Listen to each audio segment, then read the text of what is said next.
First Coast's most accurate forecast from the First Coast News Weather Team, certified by Weather Rate, sponsored by AC Designs. Good afternoon, everybody. Welcome in. I'm meteorologist Ross Mummah, joined as always by Chief Meteorologist Tim Deegan. We've had a couple nice days of weather here now. A little bit warmer today, Tim. Yeah, certainly chilly this morning. I think when we got up and got after it at about, I think at 6:30 we were moving. It was about 46, wind chill of 40, but as long as you're moving, it felt good. But on the other hand, I did see some spring breakers who are always optimistic on the beach with their sleeping bag wrapped around them. Oh my gosh. At 8 o'clock this morning. Well, at least it wasn't as windy. Now, it might have been a little breezy out at the beach, but for the rest of us who live a little bit further inland, not nearly as windy. So makes it feel a little bit nicer out there. There's a live look for you out at the Jacksonville Beach Pier, and really just all of Jacksonville Beach. Certainly sun-drenched, getting plenty of sun. And you can, if you squint, you can kind of see some of the beachgoers out there. There's certainly plenty of space to set up your beach towel and umbrella. I don't think our beaches are too packed out there. Not too crowded. I think that's probably why some would say this is the time of the year to go. A weekday and when it's kind of cool. Yeah. But you can even see, looking at the ocean there, that the winds there are laying down as well. I think some of the models show that high pressure system going to settle right either over us or over the amphitheater of St. Augustine by sunset. So some good news for anyone who's got outdoor plans tonight.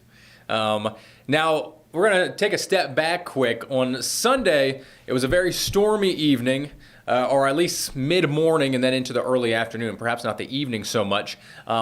But we did have multiple tornado warnings out across southeast Georgia, one of which has been confirmed. So this was confirmed late last night by the National Weather Service office here in Jacksonville. An EF0 tornado confirmed from northern Charlton into southern Brantley County. And you can see the rating there. So it was an EF0, peak winds upwards of 85 miles per hour. The overall length of it was substantially quite long, I would say, in my opinion, just under 7 miles there at 6.8, but the width was only 10 yards. So it was a very narrow tornado that did touch down, kind of just through a lot of wooded and forested areas up there. But the great news, Tim, is no fatalities, no injuries, just some damage, which I think we do have some pictures of that. A couple sheds took damage. I know there was some tree damage up there as well. That is fantastic. Of course, the weather team was on the air with that tornado warning because some may say, well, it's just an EF0, but if you saw EF0, the estimated winds of 85 miles per hour, and you never know, even if it's just producing debris like this, could that debris possibly go through someone's window, a child, sleeping? You just never know. But really impressed with the detail that they did on the path. Had it down to 9 minutes, like you said, only 10 yards, so really narrow. But if you go to the National Weather Service page, I think they do have like a public service announcement section for it. And I mean, from County Road crossing over, 301 to this County Road, I mean, it was very precise. And the type of trees and maybe just the top of the trees blown off. But all of that, all of that does help us learn for the future because, of course, we would love to continue to get more and more precise with every tornado warning, whether it's like one in the movies or, one like this. Yeah. So that was the latest on that. They are still doing a survey for a possible tornado that touched down just north of I-10 near the Olustee area, so kind of headed out towards Lake City. So we will wait to see if they confirm anything from that, but for the time being, just that one tornado that has been confirmed. Tim, I wanted to kind of show the what, if you don't mind, because you spent some time anyhow in tornado country. People ask me all the time, well, if we know there's wind damage, why doesn't it just matter if you guys can figure out, or women, what the strength of the winds are? Why do they need to find out whether it's a tornado or a straight line wind? I've made my attempts. What's your vocabulary that you use for that answer, Ross? As to why they want to try and tornado versus straight line. I think some of it is to, they put out those tornado warnings. And I do think some of it is to, confirm that, yes, there was a tornado there. It wasn't just straight line winds. So I think some of that is just the National Weather Service itself verifying, the warning for the potential tornado was warranted. But also the two types of damage are different. Typically straight line winds, everything kind of just looks like it was toppled over. Whereas in a tornado damage, you have trees twisting around things. You have, the sheet metal from the tops of sheds and roofs and things like that twisting around trees and bent in certain angles. And I think, people do care, especially if you're the one who gets the damage. I think people would like to know if they got hit just by strong winds or, no, our house, got hit by a tornado kind of thing. And then I think also just for statistical purposes. Yeah, I think also meteorologically, I do think also there's, I think we have a little more confidence in what will the straight line winds, what can they potentially top out at, right, as a storm's coming? Mm-hmm. Whereas if it has that twist or that vortice toward it, yes, it was just an EF0. But then if it is a tornado, I think it does have a higher damage potential. Does that make sense? Yeah, typically so, especially on Sunday, because any of the severe thunderstorm warnings that we saw were only warned up to 60-mile-per-hour winds. So the actual straight line wind gusts were never going to get. They were only warned up to 60.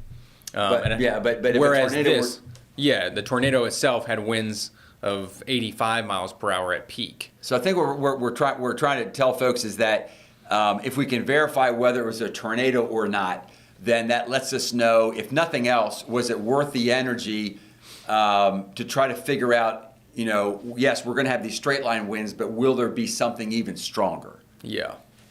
Yeah, I think that's a good way to probably put it. Still trying to learn, Ross. You good with that? I'm still trying to learn. The English language is tough for me.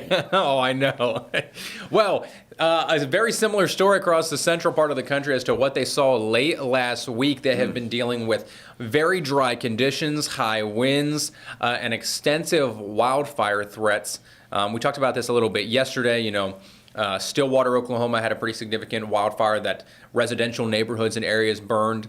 And that's kind of been a large theme across much of eastern New Mexico, Texas, Oklahoma, and now moving into Kansas and Missouri. So high wind, red flag warnings, wind advisories. So a big swath there across the central part of the country due to winds and fire.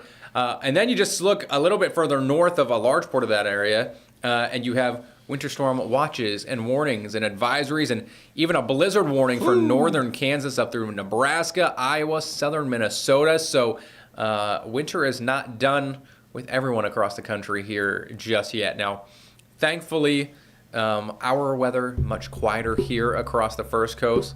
Nothing to really show out there on a satellite and radar this afternoon, Tim. No, but I am thinking that in addition to the fact that it's just plain interesting, the ingredients that storm system is going to develop over the next 24 hours, I am thinking about maybe, I don't know, people when they come down here for spring break, I would suspect Omaha might shut down, right, with blizzard warnings. Yeah, because it does look like they could have an extended period of time of those conditions as well. And I'm thinking any other places, maybe Minneapolis, St. Paul, minor delays. Kansas City and Chicago may be delays just because of the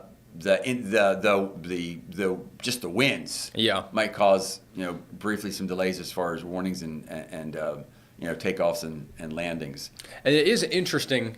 I don't think there's a standard across the country for like airports and when planes will take off in certain conditions. Like I think the threshold for high winds in Oklahoma City was significantly higher than here. Well, not necessarily for here, but I grew up in Pennsylvania. I think in Harrisburg, they shut it down on maybe 30-mile-per-hour gusts or something.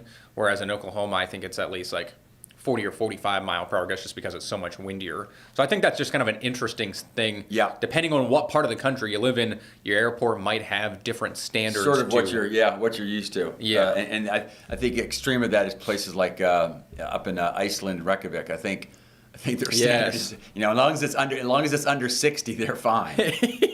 So here we are back to the nice, look at beautiful shot there, Ross. Wow, there it is, the River City or the ancient city and the Bridge of Lions, and let's see, across the Bridge of Lions and in about 1 mile you get to the amphitheater, and if you're lucky, maybe Diana Ross comes over and gives you a hug. That's what you're hoping for. You're wishing for. If I was there tonight, yeah. So Diana Ross is at the amp. What a beautiful night for the amp. I mean, you probably got to wear your fashionable sweater or let's see, I'm trying to picture the shirt that Ross would have on. I can picture it, but I don't know what the terminology would be. Turtleneck. I'll rock a turtleneck with the chain on the outside. Looking like Dwayne "The Rock" Johnson out there. Fanny pack. Scratching my neck already. But yes, I could see you doing that. Yeah. It is a little bit cooler, though. That's the point we're kind of getting at here.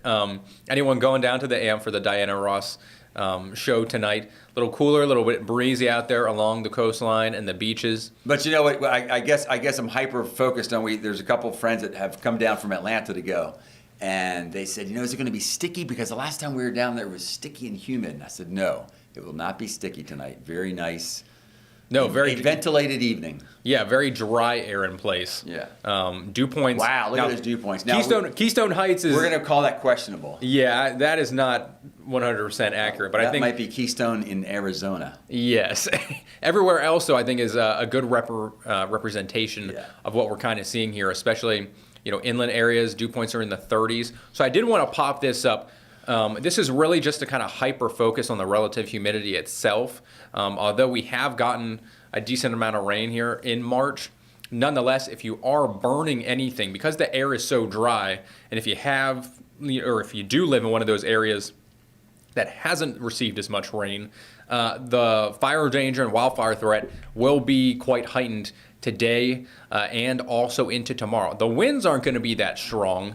But it doesn't take a lot. A little bit of a breeze picks up a spark, gets into some very dry brush, and all of a sudden you're running around, with the hose trying to put the fire out, kind of thing. No, very good point. So just be mindful. Although it feels very comfortable because of how low our dew points are and how dry it is. That's super dry for us. Yes, the fire threat is certainly there. It's probably more so further south, down towards I-4 a little bit, but just keep that in mind if you're trying to do any sort of burns or prescribed burns or anything like that here over the next couple days. We should probably emphasize what Andy does so many things for us, but he has Weather Watchers Tuesday. And that's not just a title, folks. That is our way of saying, if you're out there taking some pictures, send us some pictures. We'll share them both here and on the air. And we're still in the works of if we're going to stick with this name or if we're going to think of another name. So if you have a better idea or thought of what we could name this and 4 p.m. How about I've heard the Andy's crowd is beginning to build, and I've heard some say, why don't we call it Andy's Atmosphere? Oh. A loft in the atmosphere with Andy. A loft in the atmosphere with Andy. There we go. I love it. Yeah. A loft in the atmosphere with Andy. Oh, how can we not do that? Andy, do you like that thought? He's working too hard. Okay. Well, tonight then, because of the dry air, clear skies, temperatures once again going to be on the cooler side. But no frost. No frost. And no for those frost. new to the area, it can happen. But no frost. So no doubt about it, cold, but just not quite enough for frost. There it is. Here it comes. We're making Wednesday afternoon, I think, the spring break pick of the week. Oh yeah, warmest day of the week, especially if you live along or west of, let's say, Highway 17. You're talking low to, if not mid 80s. From Waycross to Folkestone to even Green Cove Springs, Keystone Heights, out toward Lake City. It's going to be a sunny, warm afternoon out there for you. And look, even at the beaches, despite the breeze off the ocean, temperatures in the 70s. There it is. Very nice. Good timing. Surf height a little bit higher out there. Rip currents we'll just have to be mindful for. Speaking of, those of us who enjoy that motion in the ocean, that area in the Atlantic that I think you're going to show us in a bit, because it did have a relatively large area of gale force winds, it has a fetch, and some of that swell will reach the beaches. We don't think it's going to be big, but we are keeping our fingers crossed that maybe some of that ground swell might make it to the beaches maybe late Wednesday, if not Thursday. So could be some fun surf for the spring breakers. Oh, here it is. So a little tidbit for the guaranteed part of the forecast. 100% accuracy on this, Tim? Yes, sir. You feel confident? Long as we continue to orbit this sun, we're good. So the vernal equinox or spring equinox officially starts at 5:01 there on Thursday morning. Now, you know what that means, folks? That means also that the the convergence zone is moving north. So as the direct rays from the sun move north, that moves north, and so it's that means we're a little bit closer to hurricane season, but not quite yet. We're looking at there it is. Ross has the synoptic flow up there. Let's see. This is going to get down to about 981 millibars maybe, so deep. Yeah. But I think the last one got down to about 976, 975. Yeah, it was a little bit stronger. Yeah, overall, I think this will be a much weaker cold front. Certainly for us. Yes, Yeah. that we're expecting on, on Thursday. But maybe just enough vigor to it to pull moisture out and maybe bring a narrow line of showers through our area, right? Yes, and I think the key point here is a narrow line of showers. So the actual time frame of when or how long you could see rain on Thursday, I think will be fairly minimal. Yeah. I'm thinking even for folks who have to get outdoor work done, you might almost be able to plan your 30-minute lunch around it. Yeah. And I think, Jacksonville especially, you should be okay at least up until lunch. So here it is, 10 to 11 a.m., western area, so the Suwannee Valley, Okefenokee, starting to see some of that as the front moves eastward and southeastward. So here's 1 p.m., some light rain moving in around the Jacksonville metro. We don't think there'll be any lightning. Yeah, no lightning, no storms expected with this, just kind of light to moderate rain, some showers here or there. And then by 3 or 4 o'clock, by the time you're probably getting into your car and heading on home, most of the rain is out of here, just some clouds kind of clearing on out through the rest of your Thursday evening. And then, Tim, behind that, strong, well, I guess this is the other part of Thursday. Yeah. We should maybe add not only just the rain chance, but also it's going to be a pretty windy day. So winds back up. The Lion of March will roar again. Yeah, so gusts 25 to 30, even 35 miles per hour as the front moves in. So that's before the front arrives. After it, still be fairly breezy, especially through Thursday evening and then into early Friday morning. But note the wind direction change there, much more out of the northwest by Friday morning. Those cool winds going to drop our temperatures quite a bit. Might even be a wind chill factor Friday morning. Yeah, there certainly could. Yeah, especially dawn at 40. Real field temperatures could be in the 30s. The first morning of spring will be chilly. Yes, it will. Well, I guess, would you consider Thursday the first morning? No, you're correct. I keep thinking the 21st, but you're right. It's Wednesday. I understood where you were. No, it's good. That's why it's good to have a young brain out here with me. And then after that, Tim, we think the weekend's looking pretty good here. I mean, mid-70s, a little breeze here or there, but nothing really to be too concerned about if you got outdoor plans. At least it's going to be dry. I'm trying to think of any festivals going on this weekend. I'm not. There's the Beer, Bourbon, and Barbecue Festival downtown. There you go. That is on Saturday, but I think that's the only major one that we have going on. And of course, every Saturday morning is the Riverside Arts Market. I was talking to some folks last Saturday that were there, and they said basically they were thinking about buying some art, but what they did do was they bought food for every meal they were going to have on that particular weekend. Wow. Yeah. And that's a lot of food to carry back with you. And it was all different. So anyhow, for folks who haven't been to the Riverside Arts Market, which is right on the river under the Fuller Warren, great spot for that. And then Andy just gave us the peace sign, which we appreciate. Well, do you want to talk a little bit about Monday and Tuesday before we talk tropics real quick? Oh yeah. So we think Monday we will have showers probably later in the day versus early. We also think there's a higher risk of lightning on Monday. Yeah. So not thinking severe necessarily, but could have some strong thunderstorms, maybe some gusts over 40.